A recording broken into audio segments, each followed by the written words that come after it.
have to throw out your existing system and replace it with something new just because we're showing it. But we like to, bring awareness of some of these other technical indicators that some traders just either aren't familiar with or they've heard of, but they don't quite know the details. And we believe having a well-rounded understanding of what we as Fidelity, but more commonly the entire marketplace has to offer in terms of technical indicators is only a benefit to you, the trader. So it's about a half-hour session. The content we have should be relatively short. So we'll spend some time going through and explaining the very basics of this technical indicator, and we'll spend the remaining time looking at examples. Speaking as which, as I finish through my introduction and rolling through the disclosure screens, I've got the calendar pulled up. So if you want to plan for the rest of today, this Friday, you can do so. And if you have any questions about this indicator, let us know. I already see here in the Q&A, Larry's got 2 questions in the queue for us, so we're happy to do our best to address those. But if there's a symbol you want us to use as an example, Troy, whether it's a common stock we reference or even an ETF, an indice, whatever it is, put that in the Q&A so we can use that as an example as well. The only other thing I can think of here, Troy, is we're going to reference both fidelity.com resources and also a little bit of ATP for some live demo. So if you're a client at home following along, then you'll have the ability to do both of those things. With that here, Troy, I'll pass it over to you to get us kicked off. Maybe why do we care about on-balance volume? Or maybe even a step further is what is volume? Why do we care about that as a technical trader? And we'll walk down this path together. But good to see you this Friday. How you doing?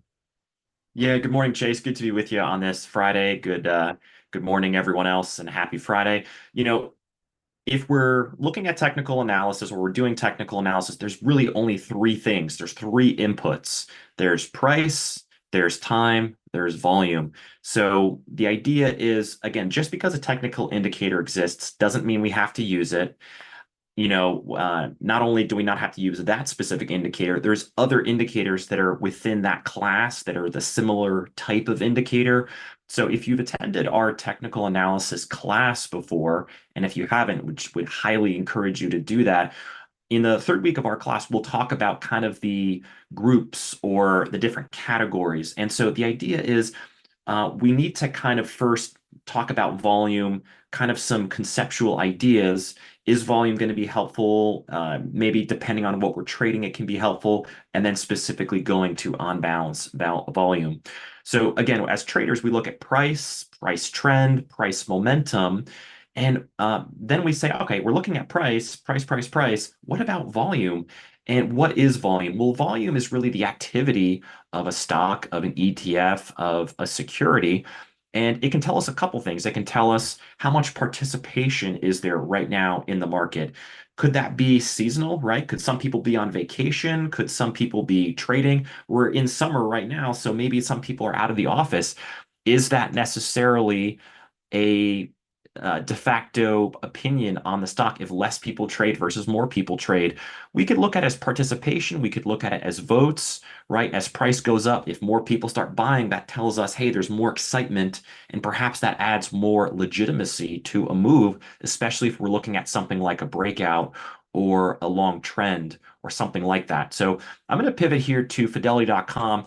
We'll talk a little bit about volume, and then I'm going to go into on balance volume itself, what type of an indicator it is, how we can use it, and then we'll go through a couple different examples. So with volume, here's some pros and cons. We know that way back in the day, volume was much more person driven.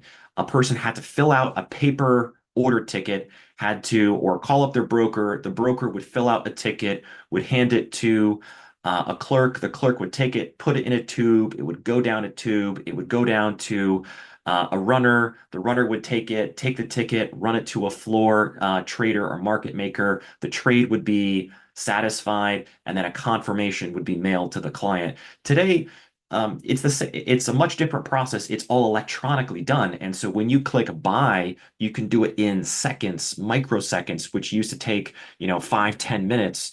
And also because of how markets are managed in terms of modern market making, there's a lot of algorithms out there. So I think volume, just from maybe a little bit of a slightly skeptical perspective, maybe volume's not, in terms of its importance or significance, maybe it's not all what it's chalked up to be. However, do I think we should ignore volume and not use it? I would say absolutely not. But I think we need to put a little bit of an asterisk next to this category and say, I think there's some compared to price and some of these other different categories, I think volume, we need to be a little bit skeptical, especially in terms of what we're trading. If we're trading a stock, right, I think volume can be a lot more helpful than arguably maybe an ETF. An ETF is very diverse, right? There's a lot of stuff in it. Could there be a lot of passive investing, right? People have, hey, I put, $100 in it a week, or I buy a little bit over time. So again, it's not to say that an ETF volume is completely unimportant, but I think we just need to make sure what we're looking at in terms of the volume there. So, okay, volume can be helpful. We need to be a little bit skeptical, just making sure volume's not price. We don't trade volume, we trade price. But volume is voting, it's activity. It can a lot of times give us aspects of confirmation. And there's many different ways volume can be used. We can look at volume based on time. We can look at volume and price. We can look at how volume has been changing over time given price changes. And that's really what on balance volume attempts to do. So to look first at what is on balance volume, let me direct you to a great resource if you've never used it before. You go to that news and research tab down to where it says learn. And this is where you're going to find all of our content if you go to events. However, for today, let's go into topics. And when you click topics, this is, again, a kind of a diving board to a lot of different types of resources. But if you go into advanced trading, again, topics, advanced trading, the technical indicator guide, and there is a shortcut to this in Active Trader Pro from Active Trader Pro. We should show that, I think, at some point. But let's go into technical indicator guide. And once we do that, it's going to give us a list of all these different indicators. And again, we just because an indicator exists doesn't mean we have to use it. But I would say from a foundational knowledge perspective, you should be aware of all the different classes at least. You don't have to know every single indicator. I certainly don't. And Chase, I don't want to assume, but I'm certainly fairly certain that you don't know every single indicator. I do But not. great, great. But it's important to know the thought process of at some point somebody created this indicator and they created it with a thought process. This is going to be useful to some extent. Do we agree, disagree? But what was the thought process there? And even if you don't use this indicator, could it be, again, a thought process that you should incorporate either by using a different indicator or a different process when you're doing your trading? So again, indicators are in groups, right? We should know that there are trend indicators, momentum indicators, volume indicators. On balance, volume is a volume indicator. So I'm going to go ahead, go down to where it says volume here. I'm going to sort by volume. So now it's going to only give us indicators that have at least something to do with volume. There also are hybrid indicators that might incorporate volume and momentum, volume and trend, or combine two different kind of classes. But if we scroll down here on balance volume, it is just a regular volume indicator, but it's a cumulative volume. So it's not giving us a snapshot of volume. It's giving us a cumulative effect of volume over time. Let's take a look. So we're going to click into on balance volume here. And if you read a little bit of this blurb of how it works, it's very similar to a momentum indicator, to, for example, RSI. But momentum, again, is looking at price momentum. We study trend and we think about strength or weakness of trend, and that's trying to give us some kind of a clue about trend. Here, we're not looking at price momentum, we're looking at changes to volume over time.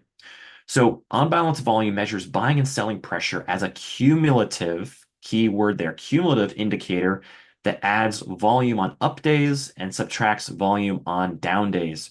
How do we define up days? How do we define down days? An up day is close to close, it's higher. Down day is close to close, we are lower. Keep in mind, I'm going to be a little bit critical and cynical of just that calculation. But again, we need to look at how this indicator can be helpful. So it's helpful for confirming trend.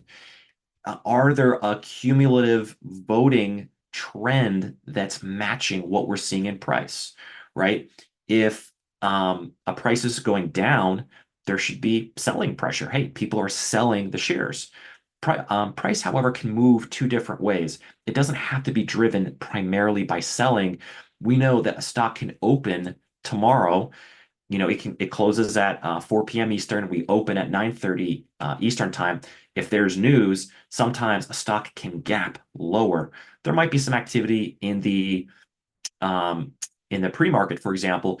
But again, this would make a stock what's called non-discrete in mathematics. In other words, it's not a connecting line. There's gaps, there's holes. And so if we think of a stock as there can be gaps, there can be holes. That means not all movement is driven by selling or buying. Sometimes there's price changes that are driven by suddenly overnight there's news and suddenly the new perception of value of this security has been dramatically changed or different. So let's keep that in mind. So here you see price going down, you see lots of down days, and look, OBV on balance volume is trending in the same direction. It's confirming something we're already looking at. So the idea is it can help us to confirm trend by seeing the cumulative effect of volume matching what we're seeing in price. Now, for unbalanced volume, you might say, okay, Troy, I know it's a volume indicator. I know it's cumulative. What's this value here? What does it mean? So the actual value of unbalanced volume, try saying that 5 times fast, it's unimportant. So the actual value of it is not important. We're looking at its direction and its change over time. So um, for example, it gives you kind of a couple different scenarios, but I think the pictures are also helpful. So we want to look at it to confirm trend. Volume should be saying the same thing. There might be times where volume says something different than price is saying. And we have a segment where we talk about spotting tops and bottoms. And of course, we don't know a top or bottom forms until it does. We can't tell the future. But something we very often see when you're nearing a top, a lot of times people get less excited. People pull back. Maybe we want to say algos pull back, but the idea is when stocks start to go higher, they slow down and there's kind of this fading move where you get less voting power, right? People are less enthusiastic. A stock goes up, right? Just a function of supply and demand. However, take a look at on balance volume. It's fading. It's not confirming higher highs. You made a higher high in price, you made a lower high in on balance volume. So let's get into the calculation. I'm not going to, again, go too deep into math, but what it looks at is it says, okay, let's take yesterday's close, right? And so what we're going to do is we're going to have an on balance volume value. And then when on down days, we're going to take the volume on that down day and subtract it from the moving on balance volume. And then on up days, and again, we're looking at up days of close to close. Let me be a little bit cynical about that for a second here. Let's say a stock gaps dramatically higher, but has a red candle. What does that mean? That means close to close, it's higher. Now, if you look at a volume as an understudy, a time-based volume understudy, that volume bar is going to be red. Or I'm sorry, that volume bar is going to be green, but the candle is red. What does that mean? That means where it opened, it actually pushed lower in the day. So on balance volume, as long as it's up, close to close, it's up, it's going to be a positive value. It's going to be trending higher. Now, there can be times where sometimes that could be a fading effect in terms of the candle you're seeing versus the close to close price action. So again, that's my kind of just one-off criticism right there in terms of its calculation. But now that we have a basic idea of on balance volume, what it is, it's a volume indicator. We don't want to ignore volume. We should be a little skeptical of volume in terms of its use, in terms of how it can be helpful. Let me posit this statement. Is every time somebody's selling a stock, are they telling you, I think the stock is going to go down? Not necessarily, right? If let's say I have a lot of stock and maybe I need to buy a house, buy a car, maybe I like my stock, but I can't buy a house or a car with stock. So maybe I sell stock to raise cash for cash needs. Maybe I see another stock that I like better. Am I bearish on that other stock? Maybe not necessarily. Maybe I just see something that's a little bit more attractive. Maybe a financial advisor talks to you and says, "Hey, you've got a lot of stock in this one company. You should diversify."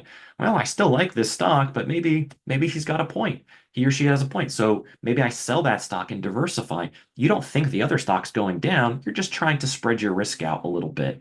So not every single transaction is an emphatic vote. So if we're using the concept of voting and confirmation, we got to know that not every transaction is necessarily an emphatic vote, either in favor or in disapproval of the stock. So on balance volume, it's looking at volume on up days versus volume on down days. When volume on up days are higher than volume on down days, it's going to be trending higher. When volume on down days are higher than volume on up days, it's going to trend lower. So, in other words, we're comparing the votes and we're saying, what do the people think? What do the algos think? Who's voting what way? If there's more activity on down days, maybe people are saying, I'd rather think it's going to go down than up. And again, not every vote is an emphatic statement, but we're looking at the cumulative effect of votes and we're trying to use the power of large numbers and trying to use kind of that bigger long-term view that, hey, if there's more volume on down days, maybe those traders are more correct than there's less trades done on up days. So that's kind of the thought process. So Chase, let me pivot over to you. I know this is only 30 minutes, short, sweet. What questions do we have? Why don't you tell me kind of your thoughts there? And maybe we want to show on balance volume. We can use it both in Active Trader Pro. We can also use it in Chart Plus, the trading dashboard tool. So we can use it in a couple different places. Yeah, what I want to do here, Troy, let's look at some examples together, put some practical knowledge and application together, and then we'll touch on some of the finer points of things to be aware of. But one of the symbols that came through from Sastry was Uber, Uber. And one of the things I want to show real quickly here, and Troy, you had already mentioned it, I've got price action at the top. I have volume itself in the middle, and then on balance volume expanded here at the very bottom. Now, what you were describing earlier, I just want to give some additional context to. So we'll zoom into this period of time here. So what Troy was mentioning, it's right here in the center of the chart, is if there's a gap. Now, granted, this isn't a massive gap, but it's a relatively clear gap where price gaps up the next day. The close is higher on this day than the prior. Not bullish, right? This is not a bullish looking candle. It's red. And on top of that, we tried to go higher. The bulls couldn't get it done and then spent the entire day selling off, not quite giving up all the gains from the prior day, but certainly not a symbol of strength. However, Troy, to your point in your criticism of the way that we should be mindful of volume, is that it still shows as a green volume bar. And on balance volume still increased because it was still from a close to close perspective an up day. But intraday, there was some weakness, right? So that's where we're trying to balance out, no pun intended there, some of the considerations when it comes to on balance volume. All right, so let's zoom out a little bit and take a look at some of these charts. I'm going to remove the volume itself for now, just so there's more space for the OBV and price action. So what are we looking to use this for? Troy, you mentioned it already. It's confirmation. That's first and foremost the use of this tool. So what are some things to be mindful of? Well, here's actually a pretty good example here of what we refer to as a divergence, right? Who's familiar with RSI? Just by a raise of hands or leave me a comment in the Q&A. Who's heard or used RSI, maybe in their own trading or in a presentation? Okay, a lot of folks. Awesome. So similar to an aspect of RSI where we might look for a divergence of price and the momentum of price, we can now use OBV to determine any divergences of the volume that's occurring within price relative to price itself. So what does that look like? Well, if we pick on the same time frames, what do we see here? Well, an increase in price, which is bullish, no doubt, but we're seeing over the same period of time here, a decrease in the overall OBV. In other words, we're not seeing the same level of voting with your wallet or your trade tickets in this area of time as we are here. So does that mean it's like immediately a bearish trade that you have to get out of it. Let's say you're at this point in time and you're not getting confirmation. No, not necessarily, because I kind of pre-alluded to this in the very beginning as well. Just because we're showing a new technical indicator does not mean we have to throw out everything else that we know about technical analysis. We're going to add this to our existing process. So you might be a trader who is first and foremost, and technical analysis would certainly suggest this would be the case, that you're first and foremost a trend trader. You're trading with the trend and you're using some of these other indicators to supplement that. So as a quick proxy, I'm going to add a 20-day simple moving average here, Troy. And this could be as simple as, hey, when a stock's above this line, I stay bullish. When it goes beneath it, I stay bearish. So what would that look like? Well, if we take this period of time, right, you would have entered about here. It's moving up and up and up and up. OBV confirming that.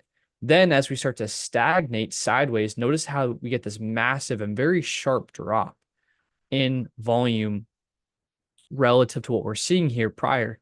What does that mean? Well, maybe we're doing some consolidation. You tend to see low volume during consolidation. Okay, so it consolidates, you're still in the trade. And then we get this candle, this kind of bigger red candle, a close beneath our 20-day, and we've got a decline in OBV. That's two strikes of confirmation. Like, hey, first and foremost, trend is starting to break down. And secondarily, we're getting a confirmation of weakening of this trend through the view or the lens of OBV. So maybe you close. Say, okay, I'm going to take my risk off the table, or maybe you're closing partially, if not fully, right? Because your thesis has been invalidated. So what do? Well, we stay out of the trade, or we flip bearish, or we go on to the next thing. But we come back, it breaks back above the 20. Maybe we start to enter or scale into a position, but we're recognizing, well, if I am re-entering, the strength and the level of confirmation that we're seeing isn't what it once was. So this trade's a little bit different. The behavior, the personality is a bit different here. But what happens? Price meanders higher, then starts to trend higher, pulls back, almost perfectly pulls back into the 20-day moving average, then launches higher. But notice when it launches, we're not seeing this massive movement in OBV like we were before. It's moving high, not on volume. Okay, we want to be mindful. What do we see? What would we expect? A consolidation move. Why? Because volume hasn't been significant, right? And so we can kind of continue to walk through, but that's the idea of OBV is we're looking for confirmation or a lack of confirmation, divergence in this case. Now, what are we seeing currently in most recent price activity on Uber? Again, just using this as an example.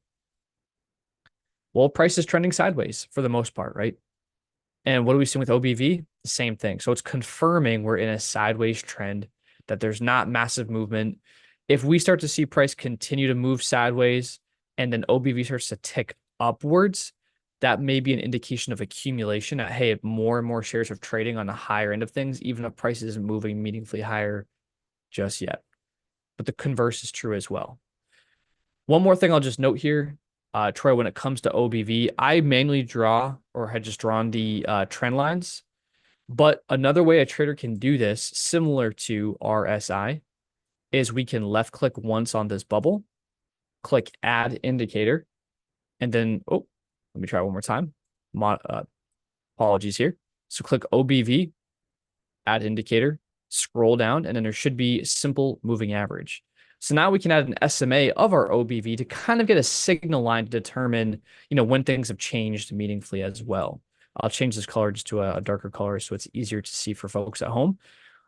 But again, so what are we seeing? Price is stagnating and volume of price through OBV is also stagnant, right? So we can kind of compound these and use them for confirmation. Hey, if price is going up, bullish, trend of price is bullish. We're seeing a bullish movement or upwards movement of OBV with its trend also going up. That's all confirmation. We're probably feeling pretty good about that trade. If you're a bull, if you're a bear, not very happy. But as things start to slow down, break down, you get that signal line being crossed here for OBV. It's like, okay, first warning sign. And then a couple of days later to follow, price itself confirms moving lower. Troy, your thoughts on the practical applications on using OBV? More than happy to look at a couple of different examples as well. Yeah, I like the thought process there, Chase, of using a moving average because it can help you smooth out a little bit of the data. Now, keep in mind with the Uber chart here, you see that sudden drop. right? So there was again a lot of volume on. I think it was an earnings announcement, I believe it was. So I would think the indicator can be useful. Again, we need to be, just like I said in the middle, we need to be a little bit cynical of volume. We need to kind of be aware that there can be situations where there could be a little distortions.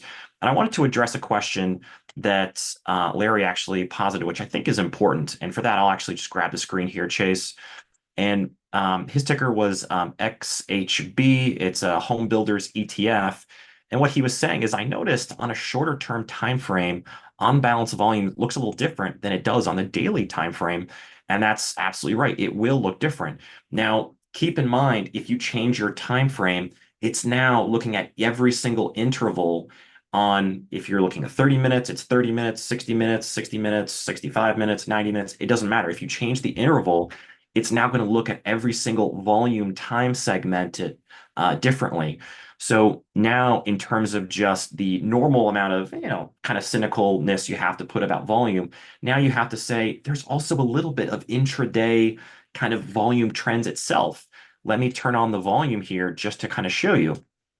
If you look at intraday, you typically will see spikes of volume right around the open, not everything, but you tend to see a lot of volume at the open and a lot of volume at the close.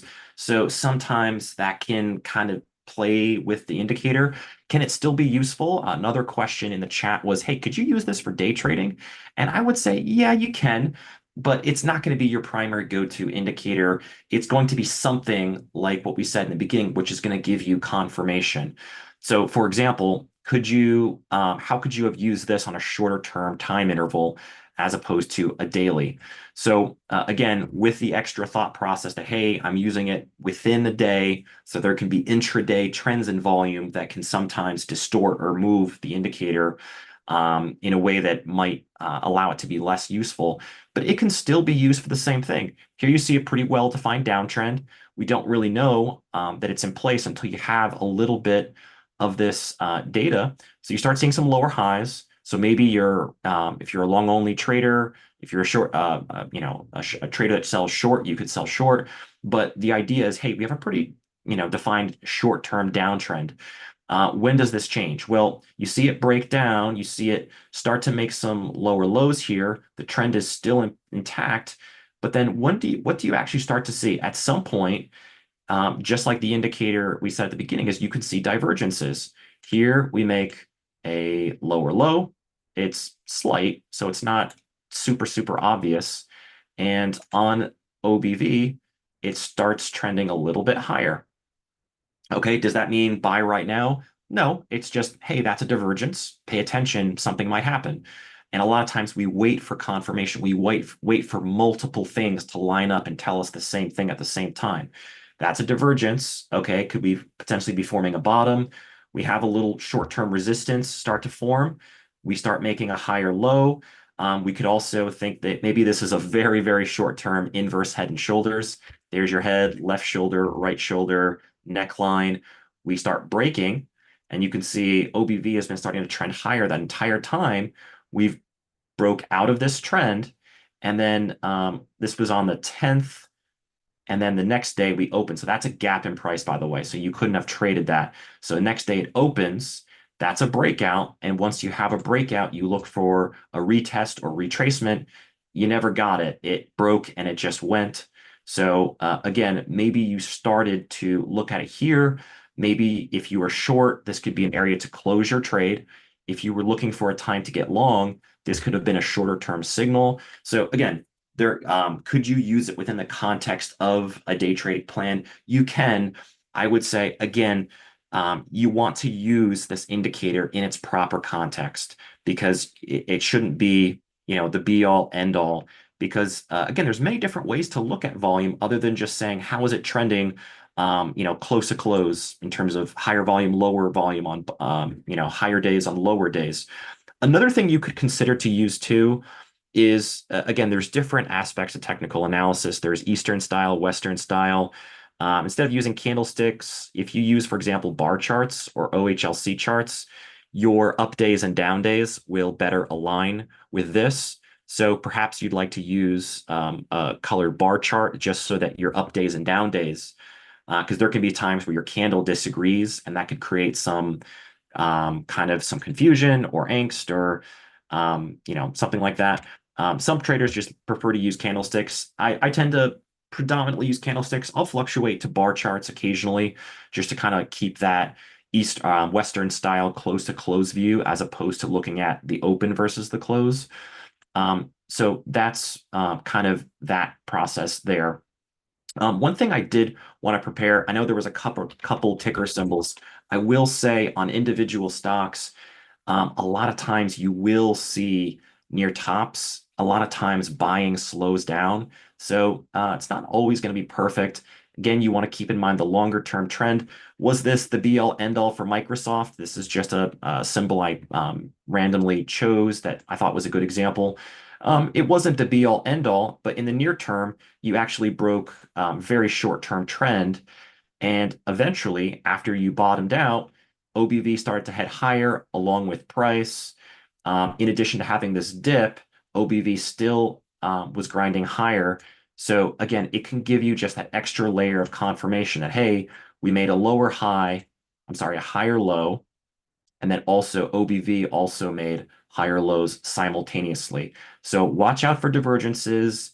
It can help you with that confirmation. Keep in mind, this is a volume indicator, how volume changes over time. There's many other aspects to volume.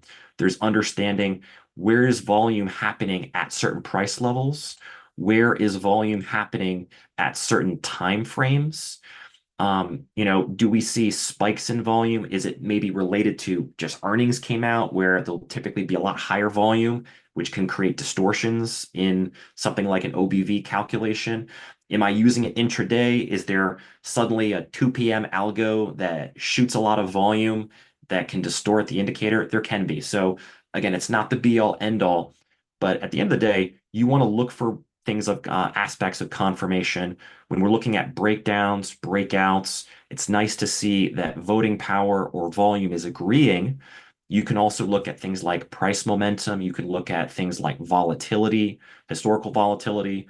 And there's other volume indicators too. Anchor weighted VWAP or intraday, if you're looking at VWAP, that's another very popular one. So I know we're at time, Chase, but long story short, you can use on balance volume in addition to other volume indicators to kind of help you visualize what's the story that volume is telling. And it's not always going to say, oh, it's clearly diverging or clearly agreeing. There's times where it's just kind of a mess. And so there might not always be a clear story that it's clearly agreeing or disagreeing. But the idea is, as traders, we're trying to look for something that's telling us either confirming, either saying, watch out, yellow flag, green flag, red flag. We're trying to, again, get as much information as possible to give us the highest likelihood of success. So that just about does it. I know we're at time. Any last minute questions or thoughts there, Chase, as we get ready to wrap up? Yeah, two things, Troy. One is that, and you sort of already answered it, but just for anyone else who is the longer term trader or investor, you were showing could you use OBV on a short term, like intraday? And yes, you can to a degree. But the other example I would also give is you can use this on a longer term basis as well. So the frequency, like really any of the indicators you can use, does matter. So if we switch this to a weekly time for or a weekly frequency, for example, excuse me, and we look at that on price, now it's relative week to week, not day to day in terms of the data. And so that's going to give you a little bit of a smoothing effect that you may or may not want to use if you're a longer term trader. Again, you want to match these indicators and the frequencies to your investment style. And then the last thing, Troy, I pulled this up at the beginning. I just thought it was kind of interesting. You were given the awesome sort of look back or history of how trading used to be with the runners and the time process, the time and the process that was required. Uh, when I scroll down, this is on fidelity.com. This is our commitment to execution quality page. You can just search execution quality. You typically find it here. But what's interesting is we make a lot of our reporting public, like immediately on our website. Not every broker does that. They're kind of, you got to ask them for it. And there's a lot of we'll just say interesting activity that goes on. But we try to do our very best to be transparent here at Fidelity Investments. But if I scroll down to the bottom, this is what stood out to me. I wanted to show our clients the average execution speed for the order placed is 4 hundredths of a second. So when you talk about how just volume is different today, it's because trades are so much faster. When you're a trader at Fidelity, if you're on ATP or Fid.com and you click place trade, I mean, before your finger is basically off the button, it's already been executed. So very, very fast. And I guess my last caveat is just remember that with that context, volume has just changed so significantly. I know we talk all the time about the history of technical analysis, Charles Dow, and yes, like the Dow, and some of the other major proponents historically of technical analysis are always like, hey, volume, volume, volume. But that was when they were hand drawing charts on graph paper. And volume was more meaningful because of that whole process Troy laid out. But now when you're in a retail trade, you can just buy and sell, buy and sell, buy and sell. Sort of in a way dilutes the meaning of volume, as well as the fact that I've researched and I've seen studies that indicate more than 50% of all volume here in the US is from high frequency trading and algorithms, which aren't even human, right? So a lot of it doesn't even need to be an expression of opinion. It could just be a means to an end. ETFs, think about ETFs, right? They have to do this creation process for these different units and this balancing for arbitrage. They're trading hundreds of thousands, if not millions of shares, not because it's an expression of their bullish or bearish opinion. It's a means to an end to balance the portfolio to get their indicative NAV and all that stuff kind of balanced out. So I guess the point here, Troy, as I'm wrapping up, is OBV can be very interesting. It can be useful. It's another way to look at the market, but don't miss the forest for the trees, right? You're still going to look at trend first, most likely, then momentum, then volatility or volume. When we teach this, we teach it in the four pillars or the four horsemen, if you want to call it that too. And we teach it in order, which is trend, momentum, and then volume and volatility are kind of interchangeable, but we always, always, always start with trend. If you don't know if it's an up or a downtrend, then how do you know to be bearish or bullish with your positioning? So don't miss the forest for the trees. Use this as a supplement if you would like to. It's interesting. You can research other volume indicators as well in our technical indicator guide. You can sort by volume and take a look maybe at some of the brother and sister indicators that were created, maybe you like some more than others, and take that for what it's worth in your trading system. Troy, that's everything for me. I want to thank everyone for choosing to spend some time here with us at Fidelity. I'll pull up our calendar here as we wrap up. Just a few sessions left here for this Friday. I definitely wish everybody the best as the weekend is fast approaching. Troy, great to be here with you. Take care, everybody. We'll see you next time.